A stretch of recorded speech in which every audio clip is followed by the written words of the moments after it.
we work in a profession that it's constantly evolving. There are always new laws, there's always new interests. So the manner of the job, whether you're civilian or sworn, is always going to change. It's about embracing that change and going a step farther to really say, okay, what's going to be behind that change?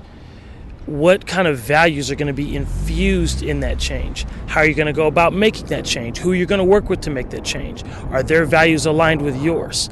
So when you're talking about change, one, you need to embrace it and not worry about what pitfalls could come from it, but rather work around exactly to see how we're going to make this change to be beneficial for all, and who am I going to get to work with me, and to make sure, again, that those values are aligned so that the change is not a short-term fix, but a long-term solution that sticks and is built upon in the future. Well, this is the most exciting part of the credible leadership, I think, is where you are going past you and me and my work assignment and your work assignment, and we're going more global, where we're building these continuous improvement teams that not only deal with problems that we're currently having within our own department, within our own political environment, but we're going way past that to just continuously improve. So even taking the current status quo and saying, how can we better this? How can we better my agency? How can we get the public to really embrace us? And how do we do our job better at every moment? So, and that's the most really exciting part of this thing, is that it's got a program, or I don't want to say a program because that sounds temporary, but an environment of a culture change that makes us stronger and better all the time.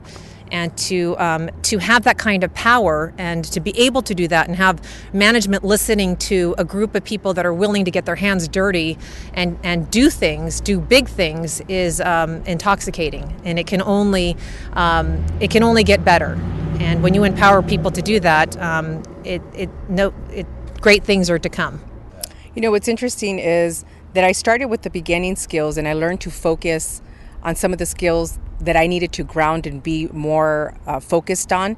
And when we got to the later skills, such as developing teams, it really helped me out, where I took the focus off myself then, and I really looked at people and try to help them develop in their areas that they needed an improvement on. And rather than me trying to fix it or solve them for them, I really helped facilitate them through the process of becoming a better team leader themselves. So that really helped me.